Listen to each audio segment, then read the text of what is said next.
보도록 하겠습니다. 사사기 3장 12절에서부터 30절까지 말씀입니다. 사사기 3장 12절에서 30절까지의 말씀, 좀 말씀이 긴데요. 앞부분만 좀 읽고 그리고 다시 또 차근차근 좀 살펴보도록 하겠습니다. 사사기 3장 12절에서 14절까지만 한번 읽어보도록 하겠습니다. 12절에서부터 14절까지 짧으니까 우리 같이 한번 읽어보겠습니다. 시작! 이스라엘 자손이 또 여호와의 목전에 악을 행하니라. 이스라엘 자손이 여호와의 목전에 악을 행함으로 여호와께서 모압 왕 에글론을 강성하게 하사 그들을 대적하게 하심에 에글론이 암몬과 아말렉 자손들을 모아가지고 와서 이스라엘을 쳐서 종려나무 성읍을 점령한지라. 이에 이스라엘 자손이 모압 왕 에글론을 18해 동안 섬기니라. 아멘. 아멘. 오늘은 이제 사사기 두 번째 시간입니다. 이스라엘 백성들이 이렇게 가나안 땅에 정착하기 시작하면서 가나안에 있었던 이제 민족들을 다 내쫓습니다. 내쫓는데 일부 사람들은 내쫓지를 못하는데 크게 두 부류의 사람들입니다. 누구냐면 너무너무 힘이 세가지고 도저히 내쫓을 수가 없는 그런 사람들이 있었고, 두 번째는 이거 내쫓으면 조금 아까울 것 같은 사람들, 내쫓지 말고 그냥 좀 데리고 부리면서 쓰면 좋겠다 싶은 그런 사람들이 있었습니다. 그래서 이 두 부류의 사람들을 그대로 내버려 뒀는데, 그때에 이제 이스라엘 백성들 가운데 어떤 일이 벌어지냐면 이방의 이 문화와 이방의 종교와 이방의 어떤 정치 형태나 이런 것들이 굉장히 새로운 겁니다. 그래서 선풍기를 저한테 해주시는 그래서 이렇게 눈이 돌아가는 거예요. 그래서 어떻게 됐냐면은 이방에 있는 사람들을 처음에는 내쫓으려고 했는데 내쫓지를 못하고 어떻게 하는 거예요? 그대로 두고 그냥 살아가는데 이제 나중에는 어떻게 되냐면 마음이 변질되기 시작해요. 이방의 사람들을 더 동경하기 시작하고 그들의 정치를 따르기 시작하고 그들의 종교를 따르기 시작하고, 그래서 결국에는 하나님 앞에 뭐를 행하기 시작합니까? 악행하기 시작했다. 근데 이 악행이라는 것 자체가 사실은요, 이 마음이 물들기 시작할 때 이미 악이 그 마음 가운데 자라나기 시작하고, 이미 악을 행하기 이전부터 하나님께서는 이스라엘 백성들을 향하여서 진노하기 시작했다라는 장면이 이제 이 첫 구절에 나오고 있다라는 거죠. 자, 이런 상황 가운데서 오늘은 이제 지난주에 이어서, 지난주에는 우리가 사사 누구였습니까? 옷이었습니다. 옷. 그래서 온니엘이었고, 오늘은 누굽니까? 에훗이라는 사람입니다. 에훗. 자, 이 에훗이라는 사람은 과연 그러면 어떤 상황 가운데 어떻게 등장한 사람인지, 그리고 이 에훗을 통하여서 하나님께서는 이스라엘을 어떻게 구원해내셨고, 이를 통하여서 우리에게 주시는 교훈은 또 무엇인지 차근차근 오늘 말씀을 통하여서 한번 열어가 보도록 하겠습니다. 먼저 제가 오늘 또 하나의 단어를 가지고 왔습니다. 핸디캡이라는 단어가 있습니다. 이 핸디캡이라는 단어 자체가 가지고 있는 뜻은 어떤 장애를 사실 의미를 합니다. 장애. 그래서 불편함을 의미하는데, 이 핸디캡이라는 단어가 나중에는 어디에서 쓰이냐면 이렇게 골프 용어라든지 그리고 스포츠에 있어가지고 상대방과 나의 어떤 실력 차이를 좁힐 수 있는 그런 어떤 장치로서 핸디캡이 적용이 되게 됩니다. 그래서 가장 이제 우리가 흔히 잘 아는 것처럼 올림픽이라든지 이런 걸 하면은 항상 뭐가 나눠져 있습니까? 체급이 다 나눠져 있죠. 그래서 작은 사람들은 작은 사람들끼리 경쟁을 하고 큰 사람들은 큰 사람끼리 경쟁하는데, 이런 것을 나눌 수 없는 경우에, 예를 들어서 뭐 남자와 여자가 경기를 치른다거나 뭐 이렇게 할 때에 그렇게 경기를 해야 될 때도 있거든요. 올림픽이 꼭 아니더라도 이제 그런 경우에 핸디캡, 그러니까 몇 수를 접어두고 그렇게 이제 이렇게 게임을 시작하는 그런 것들이 이제 핸디캡이다, 이렇게 표현을 하는데, 원래 이제 이 핸디캡이라는 단어의 어원을 조금 살펴보니 이런 이제 이야기가 있더라고요. 원래는 핸드 인 캡이라는 단어에서 나왔다. 이게 뭐냐면은 다음 사진을 보면은 저 모자 안에 사람들이요 이렇게 손을 딱 집어넣고 있어요. 저게 뭐냐면은 모자 안에 뭐가 든지를 몰라요. 서로의 손에 뭐가 든지를 모르는 이 두 사람이, 가운데 있는 사람이 심판입니다. 그래서 두 사람이 거래를 하는 거예요. 그래서 모자 안에 딱 양쪽 손을 딱 집어넣고 각자가 마음에 들면은 둘 다 손을 딱 놔요. 그러면 뭐가 떨어지겠습니까? 예, 모자 안에 그 물건이 딱 떨어지겠죠. 그죠? 그러면은 그 물건의 거래가 성사가 되는 거예요. 둘 다가 돈 놓으면은. 근데 한 사람이라도 물건을 딱 잡은 채로 다시 손을 빼버리면은 그 거래는 성사가 되지 않는 거죠. 그래서 근데 이렇게 하다 보면은 이 양쪽 물건의 가치가 조금 다를 수 있지 않습니까? 그래서 어떻게 하냐면 심판이 미리 이 물건이 뭔지를 압니다. 그래서 이 물건에 대한 가치를 평가를 딱 해가지고 이거는 한 200원에 치면 모자란다. 그러면은 미리 이쪽 사람이 200원을 모자에 집어넣게끔 하는 거예요. 그래가지고 모자 안에는 이제 그러면 뭐가 들어있어요? 200원도 들어있고 양쪽 물건을 갖고 있는 두 손이 딱 들어있는 거예요. 그래가지고 마음에 들면은 이제 양쪽 다 손을 놓으면은 이 돈은 누가 가지냐면 심판이 가지는 겁니다.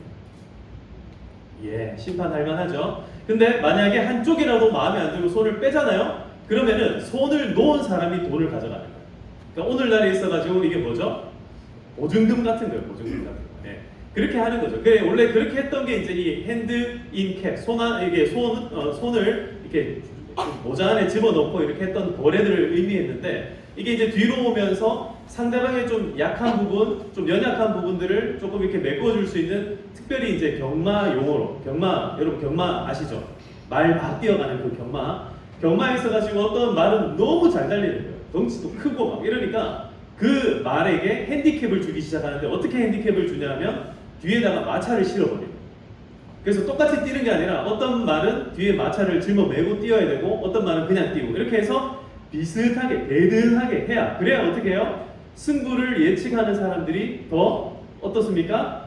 예, 흥미진진하고 예측하기가 더 어려워지는 거죠. 이제 그렇게 하기 위해서 했던 것이 바로 핸디캡. 자, 이 핸디캡이라는 단어를 제가 오늘 왜 먼저 설명을 드리냐면 지금 이스라엘 백성들이 이 핸디캡을 가지고 있기 때문에 그렇습니다. 이스라엘 백성들이 어떤 핸디캡을 갖고 있냐? 특별히 이스라엘 백성들 가운데 하나님께서 한 구원자를 보내주시는데 그 사람이 가지고 있었던 핸디캡은 또 무엇인가? 이런 것들을 한번 살펴보면서 사실 여러분 우리가 살아가다 보면 그런 얘기 많이 듣잖아요. 누구는 금수저를 물고 태어나고 누구는 은수저를 물고 태어나고 또 누구는 흙수저를 물고 태어난다. 뭐 이런 얘기 우리 안에서 많이 지금 우리 문화 가운데 많이 나타나고 있는데 사랑하는 성도 여러분, 그 수저를 물고 태어나는 것이 중요한 게 아니라 우리의 입에다가 먹을 것을 떠 넣어 주시는 분은 하나님인 줄 믿으시길 축복합니다. 오늘 이 말씀을 통하여서 모든 핸디캡을 통하여 하나님께서 어떻게 역사하시는지를 주의 있게 한번 관찰해 보시기를 바랍니다. 자, 이스라엘 백성들이 지금 이 모압 백성들에게 이렇게 탄압을 받고 있는 가운데 있습니다. 자, 오늘은 특별히 큰 그림보다는 먼저 작은 나무를 먼저 살펴보고 나중에 숲을 한번 들여다보도록 할 건데요. 자, 먼저 이 사건을 한번 보겠습니다. 자, 여러분 오늘 말씀 21절을 한번 보겠습니다. 사사기 3장 21절 말씀 21절과 22절까지 말씀을 우리 다 같이 한번 읽어보도록 하겠습니다. 시작! 에훗이 왼손을 뻗쳐 그의 오른쪽 허벅지 위에서 발을 떼어 그의 몸을 찌르매 끝이 눈까지 나고 그가 칼을 그의 몸에서 빼내지 아니하였으므로 기름이 하얗게 엉켰더라. 자, 우리가 이 장면을 먼저 딱 봤습니다. 누가 누구를 지금 칼로 찔렀습니까? 그렇죠. 에훗이 에글론, 즉 모압의 왕이었던 에글론의 몸에 칼을 찔렀습니다. 자, 요 장면만 먼저 보시겠습니다. 에훗이 에글론을 찔렀습니다. 그렇다는 것은 다른 말로 지금 에훗의 민족인 이 이스라엘 백성들이 그동안에 이 에글론에게 엄청난 핍박을 받고 있었는데 이제 그 문제가 어떻게 됐다는 겁니까? 해결이 완전 된 건 아니고 해결되기 시작했다라는 겁니다. 자, 에훗이 그 몸에 칼을 찌른 이후에 어떻게 되는지를 보면요, 이 에글론은요 그 칼을 찌르는 사이에 어떤 반응을 하지를 못합니다. 자, 그가 했던 반응이라는 거는 겨우 20절에 한번 다시 보시겠습니다. 20절에 보시면 에훗이 그에게로 들어가니 왕은 서늘한 다락방에 홀로 앉아있는 중이라. 에훗이 이르되 내가 하나님의 명령을 받들어 왕에게 아를 일이 있나이다 하매 왕이 그의 좌석에서 일어나니. 이 에글론 왕이 했던 행동이라고는요, 자기가 앉아있던 그 자리에서 벌떡 일어나는 것뿐이었습니다. 그 이후에 어떤 반항도 하지 못하고 에훗에게 그대로 칼을 맞아가지고 죽게 됩니다. 자, 그러고 난 뒤에 제가 그래서 이 에글론을요 표현할 때에 그를 비둔한 왕이라고 제가 표현을 했습니다. 비둔한 왕. 그래서 첫 번째 대지에 비둔한 왕 에글론과 왼손잡이 에훗이라고 제가 지금 자막을 넣었죠. 이게 지금 이 두 사람이 처음 대치하는 장면을 보면 에훗이 에글론을 딱 찌르는 이 장면에서부터 우리가 먼저 한번 생각을 해보면 에훗이 왼손잡이이고 에글론 이 왕이 비둔한 왕이었기 때문에 이렇게 되었다, 이렇게 결론적으로 이렇게 생각하기 쉬운데 이거는 결론이기 때문에 그런 거고요. 사실 그 앞과 그 이제 전체적인 배경들을 살펴보면 이렇게 하기가 얼마나 어려운지를 우리가 알 수 있다라는 거예요. 다시 한 번 더. 자, 23절의 말씀을 보면요, 이 에훗이 얼마나 신속하게 행동하는지. 에훗이 현관에서 나와서 다락 문들을 뒤에서 닫아 잠급니다. 어디에서 잠궜다고요? 그렇죠. 앞에서 잠그지 않고 뒤에서 잠굽니다. 그러면은 앞에서 아무런 그 표시가 없으니까 이 신하들이 어떻게 생각하냐면 24절에 나오는 것처럼 에훗이 나간 후에 왕의 신하들이 들어와서 다락문들이 잠겼음을 보고 이르되 왕이 분명히 서늘한 방에서 그의 발을 가리우신다 하고. 자, 그의 발을 가리우신다라는 표현은요, 이거 문학적인 표현인데 화장실에서 큰 볼일을 보고 있다라는 표현입니다. 예, 발을 가린다. 이게 이때 당시에 사람들이 발을 가린다는 표현 자체가 화장실에서 용변을 본다는 뜻이에요. 근데 한 생각해보면 그렇습니다. 지금 이 계속 비교가 되고 있는 거예요. 에훗은 지금 이 사람이 핸디캡을 갖고 있다는 것이 전혀 무색하게, 이 사람은요 지혜롭게 그리고 아주 신속하게 자기가 해야 될 일들을 착착착착착 해 나갑니다. 근데 이 에글론 왕은 어때요? 신하들도 그렇고 자기 자신도 그렇고 어떤 반항도 하지 못하고, 그리고 신하들도 어떻게 생각해요? 우리 왕이 평상시에 변비가 심해가지고 화장실 한번 들어갔다 하면은, 여러분 중에 혹시 그런 분 계십니까? 한 시간씩 막 앉아 계시는 분들, 빨리 나오라고 합니다. 의사 선생님들이 이야기하시기를 너무 오래 앉아 있으면 안 좋다고 합니다. 그래서 요즘 젊은 사람들 가운데 그런 분들이 되게 많다 하더라고요. 직장에 가면은 다른 데는 쉴 곳이 없고 화장실에 가서 변기에 앉았을 때 유일하게 쉴 수가 있다. 그래서 거기에서 막 휴대폰도 하고 막 한참 쉬다 가다 보니까 요즘 변비가 그렇게 많대요. 여러분 화장실 갈 때는 휴대폰 좀 내려놓고, 죄송합니다. 이게 말씀이 지금 조금 샜습니다. 자, 에글론 왕이 평상시에 민첩하게 잘 행동하고 했더라면 신하들이 그렇게 생각을 안 했을 텐데, 지금 신하들이 어떻게 생각하냐면, 그래 우리 왕 그럴 수 있지, 그냥 지금 화장실에 있나 보다, 그냥 그러고 마는 거예요. 죽었는데 지금 그 안에 지금 살인 현장이 펼쳐져 있는데, 이 신하들이 금방 그걸 알았더라면 누굴 잡았겠습니까? 에훗을 잡았겠죠. 근데 잡지를 못하는 겁니다. 자, 계속 이어집니다. 그래서 25절에 보니까 그들이 오래 기다렸다. 오랫동안, 아주 오랫동안, 이게 이제 이 오래 기다렸다라는 말은 이 사람들이 평상시보다도 훨씬 더 오래 기다렸다라는 겁니다. 그리고 부끄러움을 무릅쓰고 이제 왕이 다락방 문을 열지 아니함으로 열쇠를 가지고 이제 엽니다. 그랬더니 어떤 일이 벌어져 있어요? 그들의 군주가 이미 땅에 엎드려져 죽었더라. 그제서야 이제 깨닫게 되는 거예요. 근데 그들이 기다리는 동안에 26절입니다. 그들이 기다리는 동안에 이미 이 에훗은 어디까지 가요? 에훗이 피하여 돌 뜨는 곳을 지나 스이라로 도망하니라. 27절, 그가 이르러 에브라임 산지에서 나팔을 불매 이스라엘 자손이 산지에서 그를 따라 내려오니 에훗이 앞에 앞서가며. 얼마나 여러분 이게 지금 일이 착착착착 진행되는지 보이시죠? 에훗이 왕을 찔러 죽이고 도망치는데 그냥 가지 않고 딱 문을 잠궈가지고 알리바이를 확보하고 시간을 확보하고 쫙 도망가가지고 지금 어디까지 가요? 그렇죠, 스미아. 이 스이라라는 곳은 지금 이스라엘 군대가 배치되어 있는 곳입니다. 언제든지 내가 여기 오면은 우리는 다시 이제 쳐들어간다. 이게 약속된 장소가 바로 이 스이라라는 곳인데, 그들이 이제 만납니다. 28절에서 에훗과 이스라엘의 이 군대가 딱 만나가지고 에훗이 이렇게 외칩니다. 28절 말씀 다 같이 읽습니다. 시작. 그들에게 이르되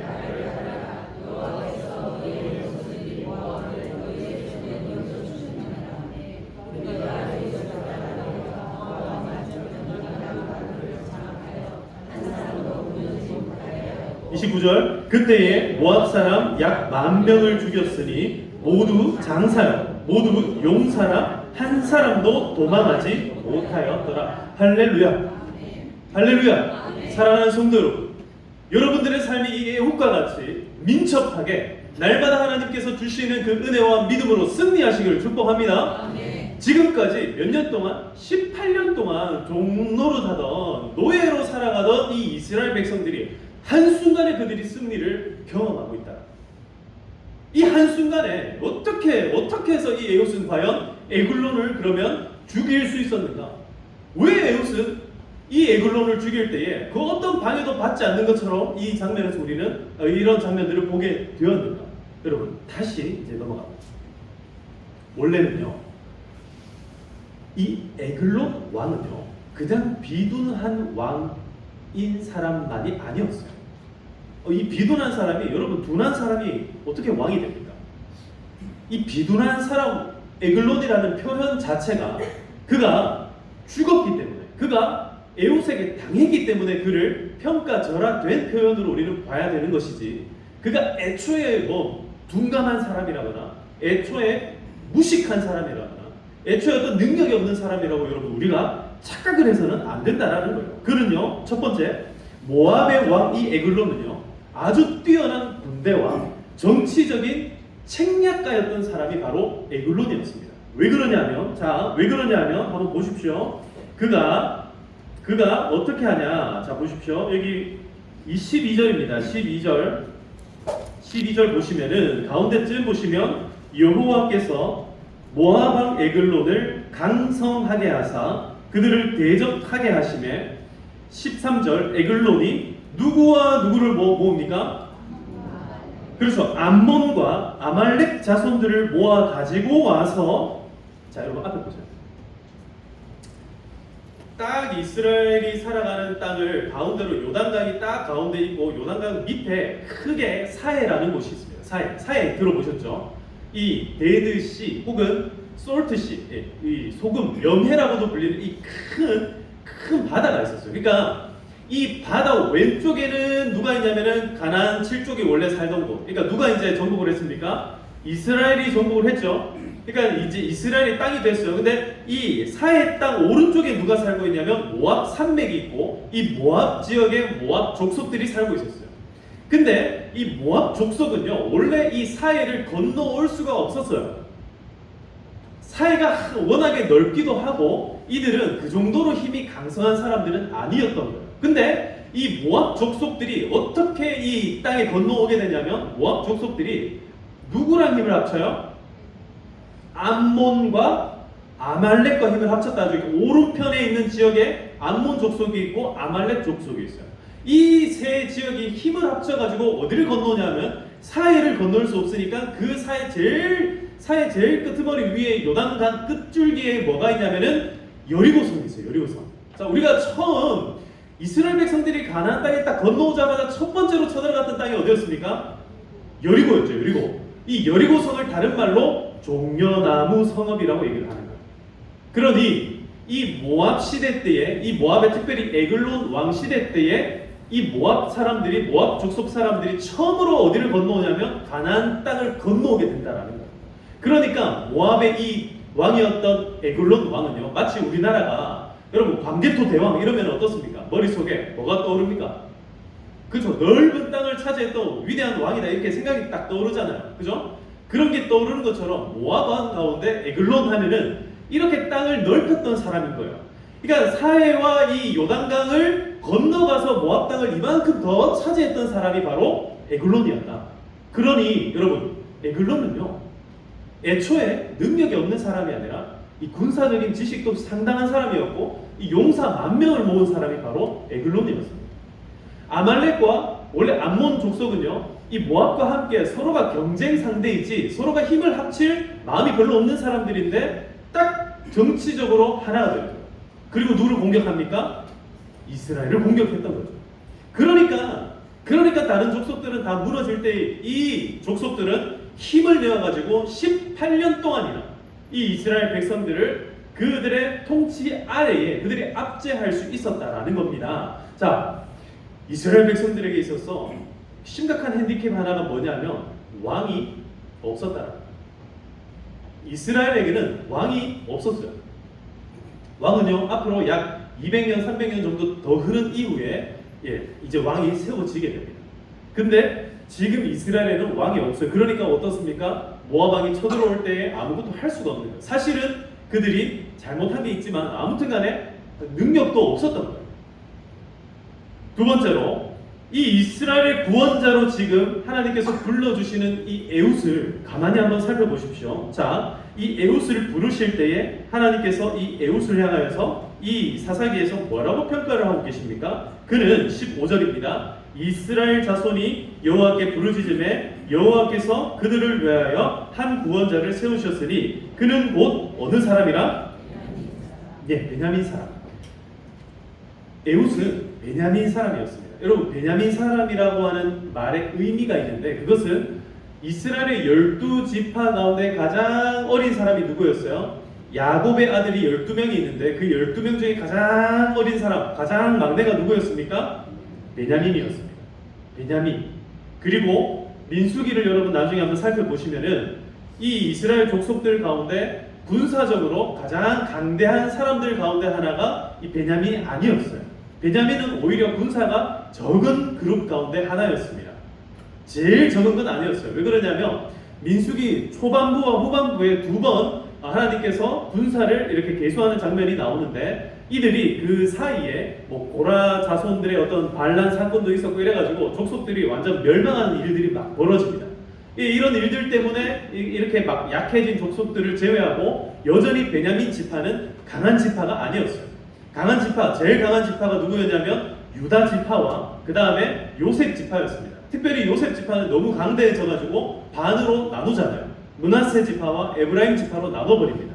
이 므낫세 지파와 에브라임 지파를 합치면요 거의 그 군대가 8만 4천 명에 육박하는 숫자입니다. 이 유다 지파도 거의 7만 명에 육박하고요. 다른 지파들 가운데서도 6만 명의 이 군대를 갖고 있는 지파들이 한 서너 개가 있었어요. 근데 베냐민 지파의 군대는 몇 명이었는가? 4만 명이었습니다. 4만 명. 그러니 베냐민 지파면요 이게 제일 말석에 있는 지파이기도 하고 실제로 그들 가운데 전투를 치를 수 있는 용사들의 숫자도 아주 적은 그룹이었다라는 거예요. 그러니 베냐민 지파 가운데 에훗이 나왔다라는 것은 이 에훗이 그 등대 배경이 대단한 사람이다 아니다? 아니라는 거예요. 아니라는 거예요. 그렇게 거기에다가 특별히 이 사람을 뭐라고 부릅니까? 베냐민 사람 게라의 아들 왼손잡이 에훗이라고 표현을 하고 있습니다. 왼손잡이 에훗. 그래서 이 왼손잡이 에훗이라는 표현이 원래 이 히브리어를 직접적으로 번역한 말에 보면 오른손이 접혀 있는 사람 이렇게 표현을 합니다. 오른손이 접혀 있는 사람 에훗 이렇게 표현합니다. 그 말은 이 두 가지로 해석이 가능한데 첫 번째는 나서 날 때부터 손을 펴지 못하는 사람. 우리 예수님 시대 때 손을 말라서 펴지 못하는 사람이 예수님께서 고쳐주시니까 어떻게 했답니까? 손을 편지라 이렇게 말씀하죠. 그런 것처럼 손을 못 폈던 선천적인 장애인으로 표현하기도 합니다. 두 번째로는 요즘에 이제 최근에 들어서 이제 많은 학자들이 얘기를 하는 게 이 오른손을 접고 있었다라는 것은 왼손으로는 칼을 쓰는 사람이고 오른손으로는 이 돌팔매를 해가지고 저기 하는 사람이었다 이렇게 이게 양손잡이였다 이렇게 이제 표현을 하기도 합니다. 근데 본문에 있어가지고 에훗이 어떤 상황이었는지 어떤 형편이었는지를 우리가 곰곰이 살펴보면 에훗이 에굴론에게 나아갈 때 만약에 양손 잘 쓰는 진짜 그런 전사여 같았으면은 과연 에글론이 그를 독대를 했겠습니까? 안 했겠습니까? 안 했겠죠. 여러분 그런 사람 같으면 독대를 해야 돼요? 안 해야 돼요? 안 해야 되잖아요. 근데 이 에훗을 독대를 해줍니다. 나중에 보면은 공물을 바치기 위해서 에훗이 자신의 민족의 사람들과 여럿이 가서 공물을 바치고 다시 돌아오다 말고 공물을 바친 사람들은 다 돌아가게끔 만들고 자기는 다시 에글론에게 갑니다. 그리고 어떻게 하냐면 독대를 요청합니다. 그랬더니 에글론이 어떻게 합니까? 받아주는 거예요. 받아주는 거예요. 왜 받아줍니까? 에웃은 핸디캡을 가지고 있는 사람이었기 때문에 그렇다라는 거예요. 이 핸디캡이 여러분 어떻게 지금부터 사용되는지 잘 한번 보십시오. 에웃이 가지고 있었던 핸디캡은 바로 왼손잡이였습니다. 에웃은 왼손잡이였어요. 왼손잡이니까 자 지금 오른손잡이들은 여러분 칼을 어디다가 차겠습니까? 자 오른손잡이들은 칼을 어디에 차겠습니까? 왼쪽에 차겠죠. 그래야 칼을 어떻게 빼요? 칼을 여기 차면은 여기 이렇게 빼면 안 되잖아요. 권총은 여기 차는 사람들이 있는데 여기서 이렇게 빼잖아요. 여러분 영화 같은 거 보셨죠? 안 보셨어요? 이거 제가 장난감 칼이라도 하나 들고 올 거거든요. 보통은 이렇게 칼잡이들이 왼쪽에 이제 칼을 차고 있어야 이렇게 빼가지고 이렇게 싸우잖아요. 그죠? 물론 이제 양손에 칼을 잡는 사람들도 있기는 한데, 근데 왼쪽에 보니 칼이 없어요. 그리고 심지어 이 칼이 어디에 숨어 있어요? 오른쪽 허벅지에 숨어 있었답니다. 오른쪽 허벅지에 넣을 만큼 이게 칼이 긴 칼이었다, 짧은 칼이었다? 에웃의 핸디캡은요, 칼도 짧았어요. 그죠? 칼도 짧습니다. 그리고 특별히 에글론은요, 비둔한 자다. 비둔한 자. 여러분, 살찌면 덩치가 커요, 작아요? 살이 안 쪄봐서 잘 모르시는 것 같은데, 제가 살 쪄보니까 이렇게 덩치가 점점 어디가 올라오냐면 여기 승모근이 이렇게 막 올라오더라고요.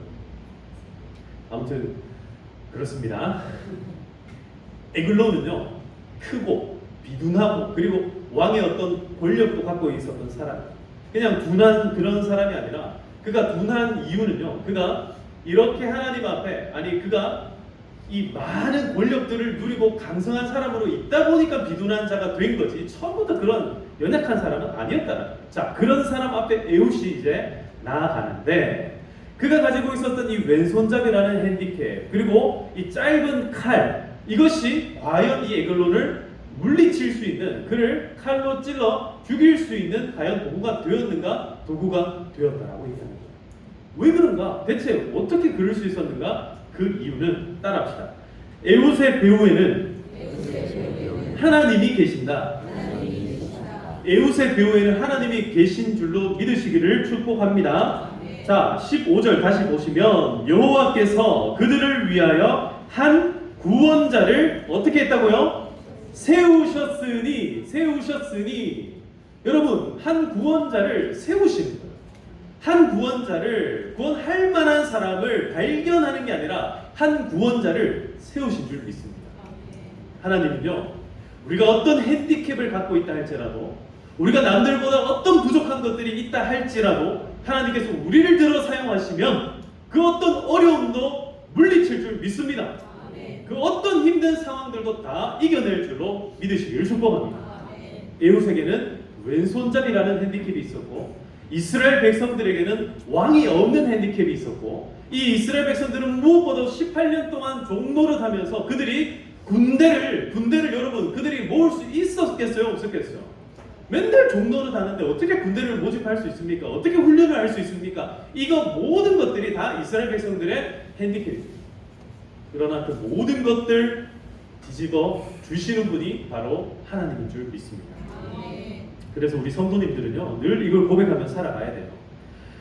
나의 등 뒤에서 나를 도우시는 주.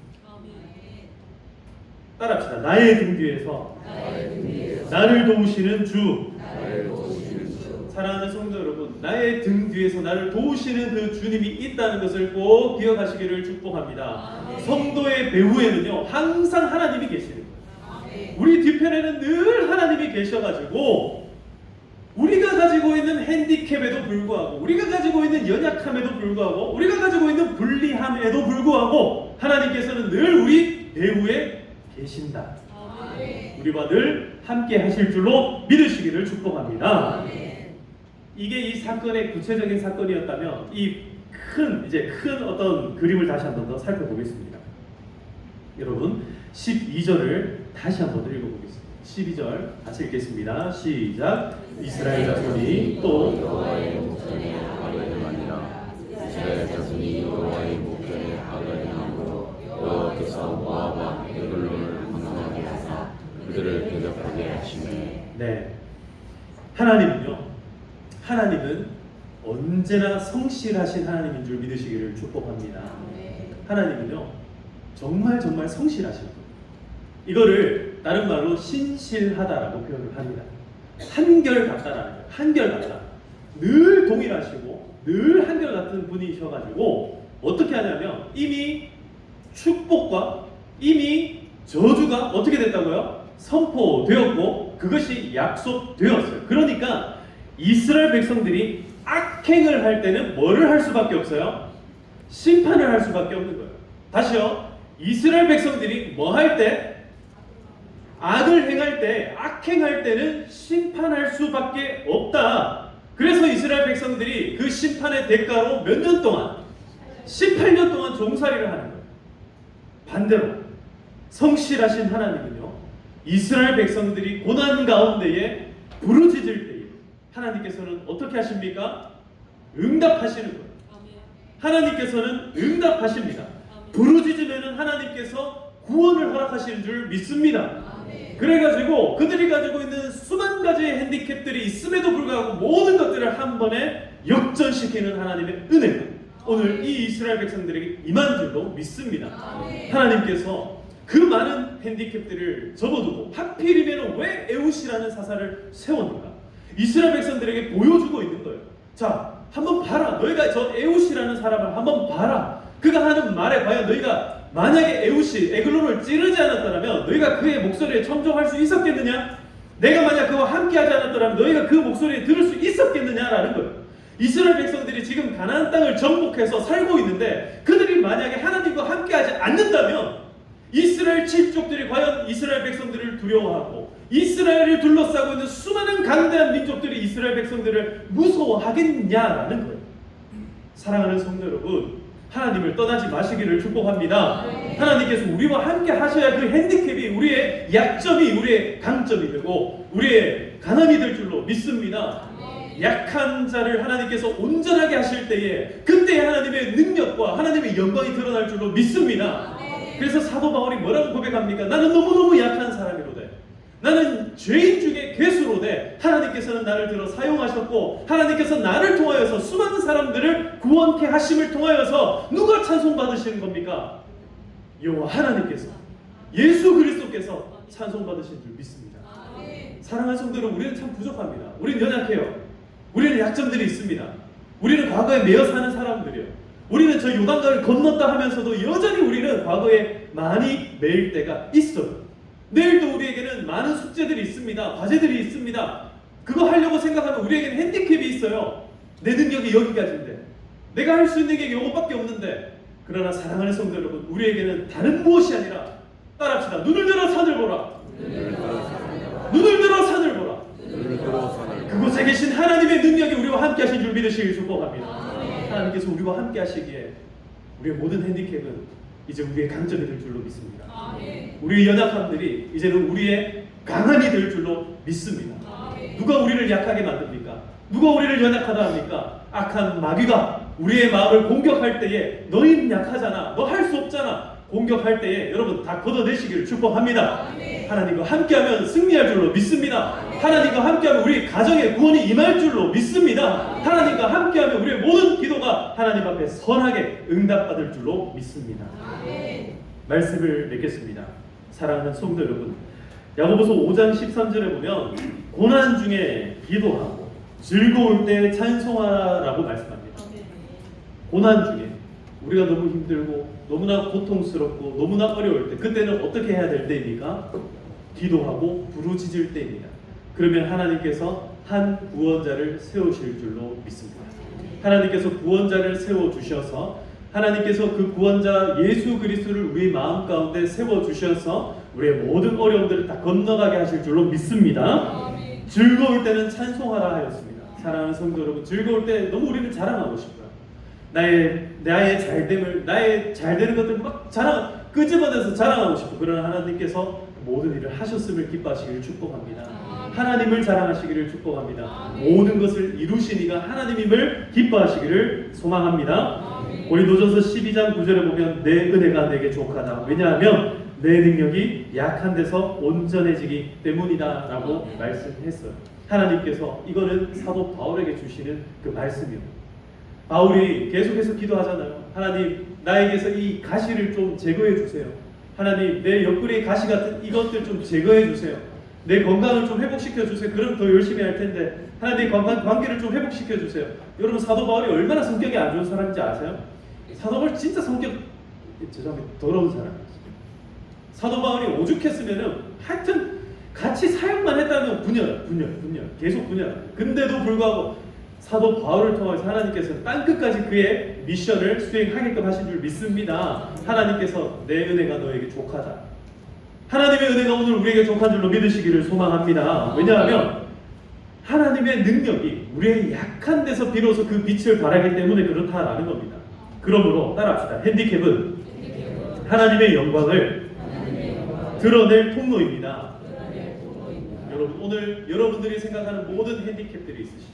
나의 연약함들, 나의 부족함들, 모든 것들을 통하여 하나님께 영광 돌려드리시는 저와 모든 성도님들 다 되시기를 주님의 이름으로 축복합니다. 아멘. 자, 우리 함께 찬송하겠습니다. 나의 등 뒤에서 나를 도우시는 주, 나의 인생길에서 지치고 보나요. 찬양합시다. 우리 박수 치면서 나의 등 뒤에서 나를 도우시는 주, 나의 인생길에서 지치고 보나요 매일처럼 주저앉고 싶을 때 나를 다시 한번 더 고백할 때 2절입니다. 나의 등 뒤에서 나를 평안히 길을 갈 때 보이지 않아도 지치고 보나요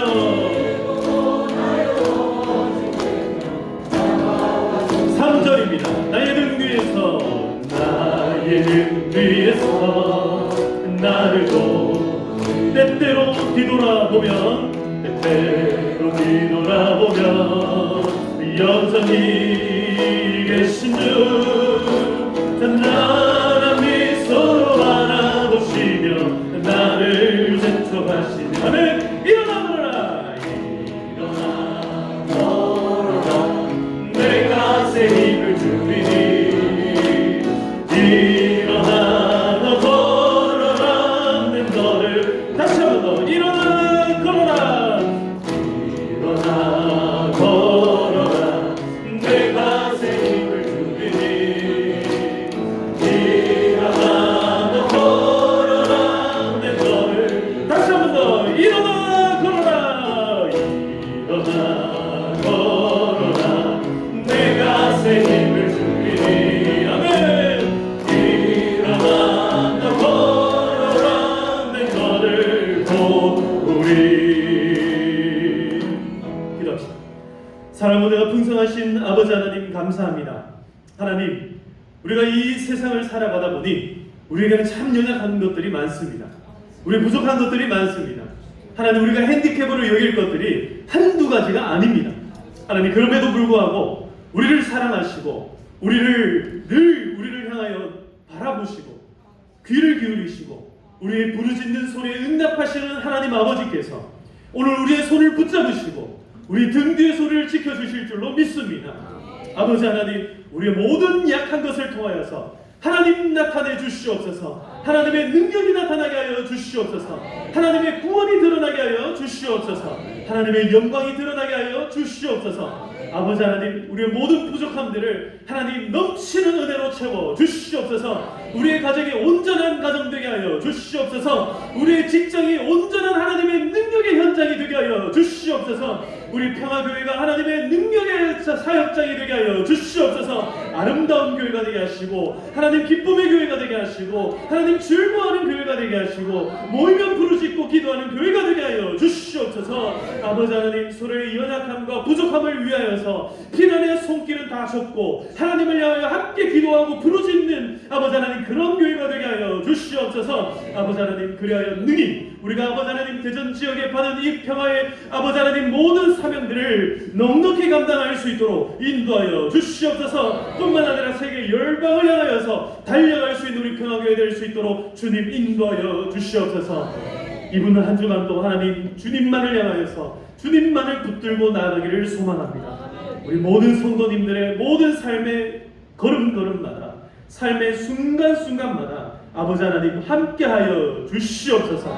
오늘도 하나님 앞에 귀한 예물로, 하나님 귀한 마음으로 하나님 앞에 나아갑니다. 하나님 앞에 드리는 모든 이 예물과 또 이 모든 마음들을 하나님께서 다 받아 주시옵소서. 범사에 감사하며 신방에 감사하며 모든 삶의 순간순간 지켜주심에 감사하며 그 보호하신 은혜에 감사하며 기도할 때에 하나님 그 모든 기도가 다 응답받게 하여 주시옵소서. 마음으로 드리는 아버지 하나님, 우리의 마음을 아버지 하나님 우리를 받아 주시옵소서. 하나님의 도구로 사용하여 주시옵소서. 이번 주 토요일에 특별히 교회를 섬기는 대청소의 날이 있습니다. 하나님, 정말 구석구석 치우고 쓸고 닦는 그 시간들을 통하여서 하나님 기뻐받아 주시옵소서. 우리의 작은 손길 하나하나가 모여서 교회를 아름답게 꾸며갈 수 있는 것을 믿고 하나님 서로가 서로를 섬길 수 있는 귀한 자리가 되게 하여 주시옵소서. 하나님, 우리 평화교회의 좋은 일들을 앞으로도 많이 일어나게 하시고 이 일들을 통해 우리 성도님들 그 삶이 형통하게 하여 주시옵소서. 하나님 앞에 찬송하는 일들만 많이 일어나게 하여 주시옵소서. 하나님께서 함께하여 주시기를 소망하고 모든 말씀 살아계신 예수님의 이름으로 기도하옵나이다. 이제는 우리 주 예수 그리스도의 은혜와 하나님 아버지의 크신 사랑과 성령님의 교통하심이 우리의 모든 연약함과 핸디캡에도 불구하고 늘 우리의 등 뒤에서 우리를 지키시고 보호하시며 우리와 함께 하시는 하나님의 그 크신 은혜를 믿고 또한 주님께로 나아가기를 결단하며 살아가는 우리 모든 주의 백성들 가운데, 오늘 이 시간 고개 숙인 모든 주의 성도들 가운데 그들의 모든 가정과 그들의 손을 하는 모든 일들과 자자손손들 가운데 지금으로부터 영원토록 항상 함께 있을지어다. 아멘.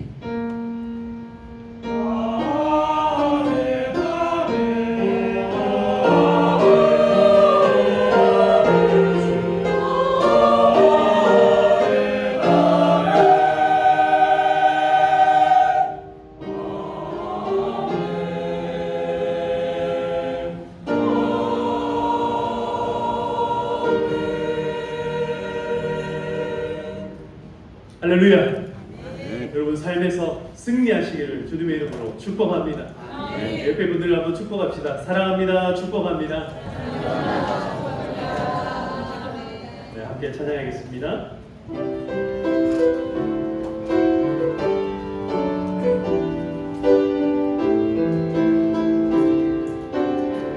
하나님은 너를